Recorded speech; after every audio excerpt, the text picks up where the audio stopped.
Fire extinguisher दिलेला आहे तो ABC टाईपचा दिलेला आहे. बरं, हे म्हणजे काय असतं सॉलिड. सॉलिडमध्ये काय आहे इथं लिहिलेलं आहे wood paper fibre. Wood paper fibre इथं अजून काय सॉलिड असेल बरोबर. ठीक आहे. बी दिलेलं आहे. बी म्हणजे काय लिक्विड फायर असतं. लिक्विड फायरमध्ये तुमच्या घरात ऑइल असणार, तुम्ही काही केमिकल ठेवलं असेल ते, दुसरं काय लिक्विड असेल किंवा फायरसाठी पण आपण याला लिक्विड फायर म्हणतात. सी म्हणजे इलेक्ट्रिक फायर असतो आणि गॅसेस फायर असतो. आता गॅसेस फायरमध्ये आता तुम्ही म्हणा की आमच्या गॅसला तर आग लागली तर ते नाही यूज करू. काय होणार त्याला क्लोज करावं. तुम्ही व्हिडिओ बघितला असेल ते ओला गोणी करतात ते टाकतात. हे गॅसेस फायर कुठं यूज करतात ज्याला नॉर्मली गॅस ओपन आहे क्लोजमध्ये तिथं आग लागलेली त्यासाठी. डायरेक्ट तुम्ही सिलेंडरला वरती मारा गेला तर कधीच भिजणार नाही. आणि ही पावडर तिथं स्टक होणार पॉसिबल नाही त्या वॉलपासून. आणि या पावडरचं कसं असतं की याच्यामध्ये पावडर आहे ती पूर्ण एका ठिकाणी मारली आहे तर ती क्लोज करते पूर्ण. तुम्ही सरफेस जेवढा तिथं क्लोज करणार आहे जर ती क्लोज झाली तर ऑक्सिजन लेवल कटआउट होणार आणि ती आग निघणार. पण सिलेंडरला जर वरती नोजल असतो त्याला आग लागली असेल तर तुम्ही किती पावडर मारून ती स्टक नाही होणार आहे त्याला. मग तुम्हाला ते ओलं करून काहीतरी कपडा मारून या त्याच्यावर उलटी बादली ठेवली तरी पण आग होऊ शकते. बरं, या दोन गोष्टी आहेत. तुम्ही मला की सरांनी सांगितलं आहे कोणत्या सिलेंडरला लागले कंटिन्यू 10 सिलेंडर पण फायर एक्सटिंग्विशर वापरणे तरी आग नाही होणार. त्याला क्लोज करणे गरजेचं ठीक आहे. म्हणून तुम्हाला सांगतो गॅसेस फायर दिल्यामुळे ते वेगळी गॅसेस फायर असतो आणि घरच्या सिलेंडरचं वेगळं आहे. तुम्ही इलेक्ट्रिकसाठी पण हा यूज करू शकता, सॉलिडसाठी पण यूज करू शकता, त्या लिक्विड फायर कुठला असेल त्यासाठी यूज करू शकता. दुसरे टाईप्स असतात CO2 असतात, फोम टाईपचे असतात जे आपल्या इंडस्ट्री लेवललाच येतात. CO2 हा आपण जर तुमचा सर्व्हर सिस्टम तिथं नाहीच आहे, जर कमर्शियल आणि इंडस्ट्रीयलमध्ये सर्व्हर सिस्टम असतात तिथं क्लीन एजंट असतात. क्लीन एजंट हा पण ABC टाईपचाच असतो पण तो महाग असतो. ते नॉर्मली तो एक रिफिल त्याचं 2000-2500 असतो. म्हणजे 400 ते 500 रुपये रिफिल असतो त्याचे 2500 ते. पण तो सर्व्हर सिस्टमला वापरतो कारण ते वॉलेटाईल असतो एजंट. तो मारल्यानंतर तो काय एक सर्व्हर सिस्टमला आहे प्रत्येक पार्ट असतो. जर एका सर्व्हर सिस्टमला डॅमेज झालं तुम्ही जर पावडर जर मारली तर बाजूच्या सर्किटला पण डॅमेज करू शकतो. मग अशावर वॉलेटाईलवाले सिलेंडर वापरतात. मग वॉलेटाईलवाले कुठले एकतर CO2 आहे म्हणजे क्लीन एजंट आहे. हे दोघांतलं कुठलं तरी वापरतात. दुसरं एक फोम टाईपचं असतं AB टाईप. हे फोम टाईपचे कुठं यूज करतात जास्त केमिकल इंडस्ट्री. तुम्ही बघितलं असेल ज्यावेळी पेट्रोलियमला एवढे मोठे सिलेंडर ठेवलेत बघा 50 लिटरचे ते फोम टाईपचे सिलेंडर. दुसरे पण ठेवलेले असतात ABC पण ठेवलेले असतात एक फोम टाईपचं पण ठेवलेलं असतं. तो लिटरमध्ये कन्सिडर केला जातो का त्याच्यामध्ये पाणी आणि केमिकल असतं जे फोम रेडी करतो त्यासाठी ते केमिकलसाठी यूज करतो लिक्विड फायरसाठी. ठीक आहे. आपल्याकडे जो दिला आहे तो ABC दिला आहे कारण की आपल्याकडे सगळंच आहे. लिक्विड पण आहे, सॉलिड पण आहे, गॅसेस पण आहे म्हणजे इलेक्ट्रिक फायर पण आहे. मॅक्झिमम आपल्याकडे इलेक्ट्रिक फायर आणि गॅसेस फायरमुळे आपला पार्क झाल्यानंतर हे वापरू शकतो. बाहेर पैसेमध्ये वगैरे कुठला पण इलेक्ट्रिक पार्कला असू द्या तर व्हेकलला पण काय इलेक्ट्रिक शॉर्ट सर्किटची आग लागली असेल म्हणजे डायरेक्टली तुम्ही यूज करा. हे यूज करताना तुम्हाला गेज बघितलं का तर सध्या ग्रीनवरती आहे. लेफ्ट साईडला राईट साईडला पण एक रेड आहे आणि लेफ्ट साईडला पण रेड आहे. तुम्ही सांगू शकता का माझ्या लेफ्ट साईडच्या रेडला काय इंडिकेशन असेल माहिती आहे तुम्ही सांगू शकता.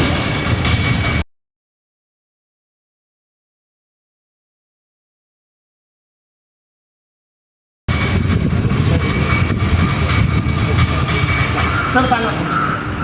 लेफ्ट साईडला म्हणता का? हां नाही दोन साईडला रेड म्हटलं. हां मध्ये ग्रीन आहे. ग्रीन आहे माझ्या लेफ्ट साईडचा म्हणजे ह्या साईडचा इकडचा. हां तो तुम्ही वापरलेला आहे तो?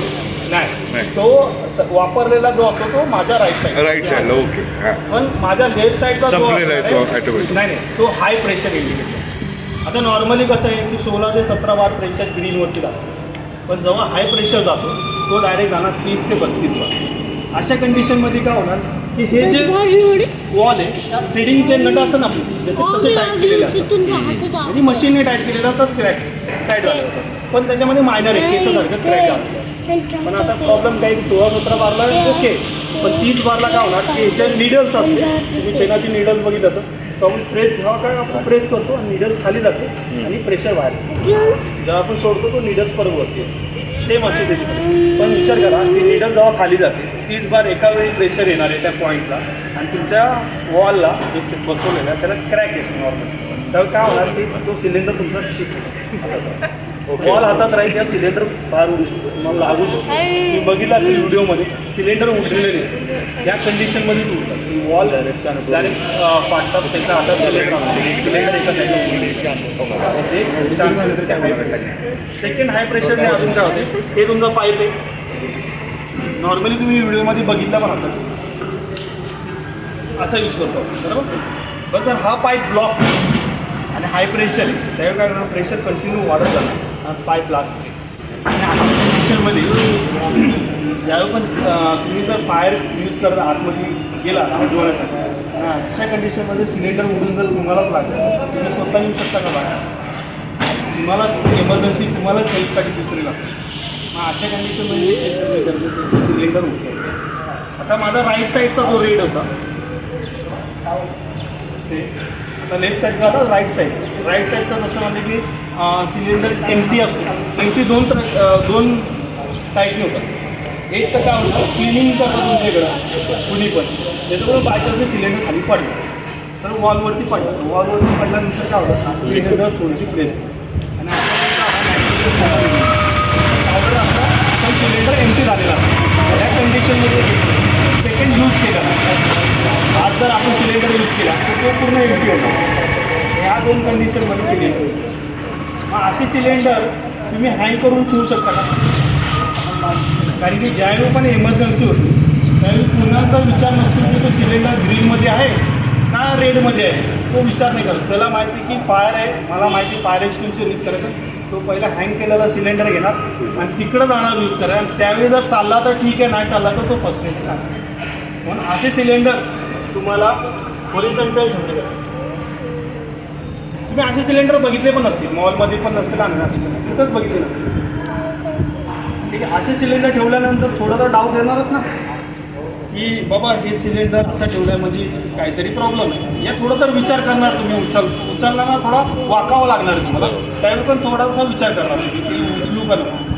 पण ह्यानी काय होणार जर असे सिलेंडर तुम्हाला दिसले तुम्ही काय करणार आजूबाजूला एकच सिलेंडर आहे पण तो पण असा ठेवला तुम्ही काय होणार स्वतः तिथनं सेफ निघणार आजूबाजूच्या पण सेफ होऊ शकतो. पण चुकीच्या डायरेक्शनला जाऊ शकतो. जर हा जर हँग केलेला असता तर काय करणार आपण स्वतः विजवाला जाणार त्याच्यामुळे स्वतः फसणार तुमच्या दुसरे जण येणार हेल्पसाठी ते पण फसण्याचे चान्सेस एखाद्यामुळं दुसरे पण फसू शकतात. म्हणून असे सिलेंडर ओरिजिनल ठेवले ठीक आहे. जेव्हा प्रेशर कमी होतं हां हां त्यावेळेस असं ठेवायचं नाही ह्या साईडला हाय प्रेशरला पण असू द्या तरी तुम्ही तसा ठेवा ओरिजिनल ठेवा. या तुम्ही तुमचा जो पण कॅबिन आहे सिक्युरिटी तिथं काढून ठेवा. मग तिथे हँग करून ठेवू नका कारण एमर्जन्सीला फक्त ग्रीन असेल तरच हँग करून ठेवा थोडक्यात. पण आता तुम्ही म्हणाल की आम्ही कधी बघणार तुम्ही तुमच्या रोडची स्वतः डायरेक्ट करा. तुमच्या फ्लोअरचा फायर एक्सटिंग्विशर जाताना एक वेळा लक्ष द्यायचं ग्रीनमध्ये आहे बरोबर. बाकीचं जो पण आहे तुमचा राहणार आहे बॅक साईडला तुम्ही पण असणार आहे तो यूज करू शकतो.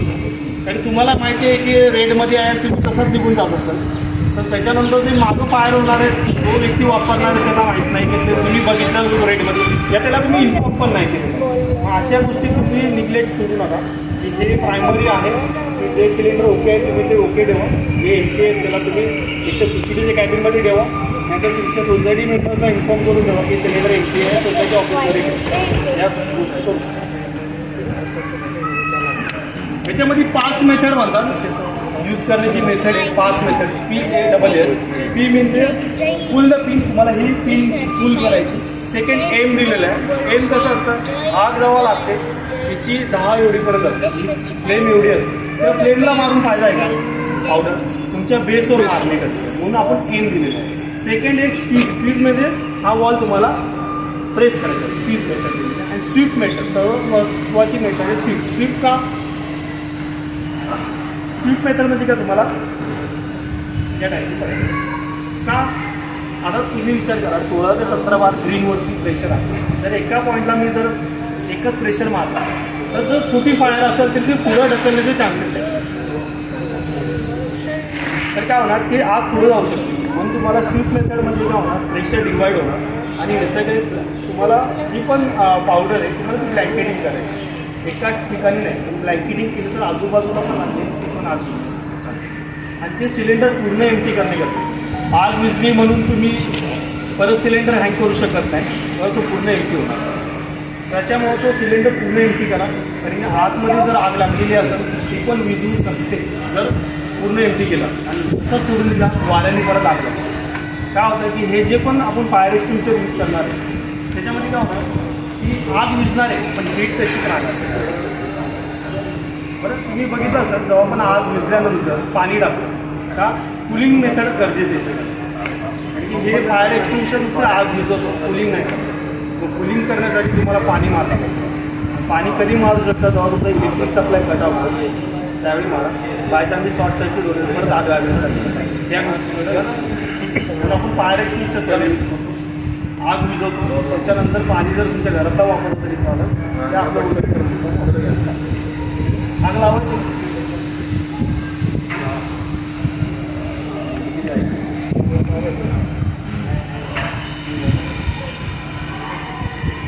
इथे मी 5 मेथड सांगितलेली. पुल द पिन,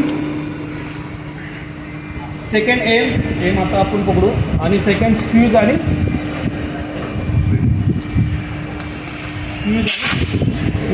आता आपण आउटसाईडला आहे तर एअरची डायरेक्शन बघणे गरजेचं. त्याच्या अपोजिट उभं राहणे गरजेचं. त्या समोर नाही, समोर मारलं तर आता जशी कंडिशन आली की तो पूर्ण तुमच्या अंगावर आहे. पण तुम्ही ऑफिसमध्ये या फ्लॅटमध्ये या कुठल्या क्लोज रूममध्ये हे गरजेचं नाही. पण आउटसाईडला जेव्हा आपण सिलेंडर यूज करणे त्याच्या अपोजिट एअरच्या राहणे गरजेचं. जसं काही व्हेकलला आग लागली तर ते आउटसाईडला असणार आहे, काही क्लोजमध्ये तर नसणार आहे. मग त्यावेळी तुम्हाला ते कुठल्या डायरेक्शनला उभं राहून मारणे.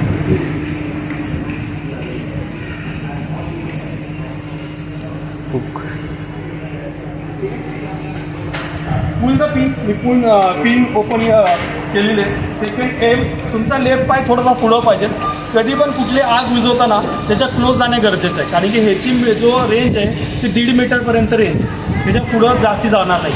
मग 1.5पर्यंत जाण्यासाठी आग लागली आणि त्याचा धूर वरती असणार आहे क्लोज रूममध्ये.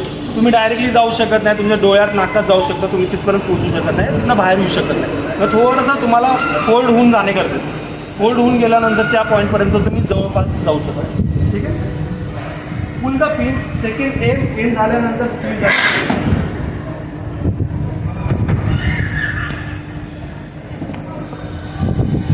कुणाला यूज करायचं का?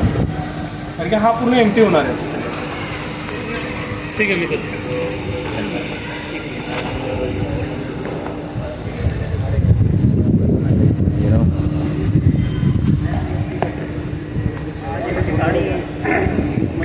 याचा आग लागल्यानंतर हे पूर्णच नाही करायचं का?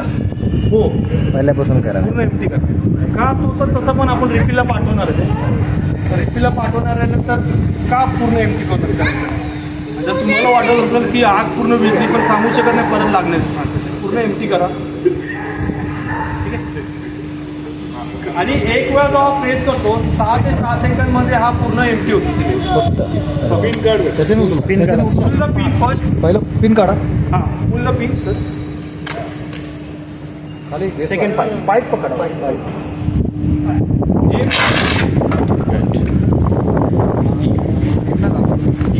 हे कळलं ना, लांब घेतो करस तिकडं त्या बिनवर मारा, बिनवर.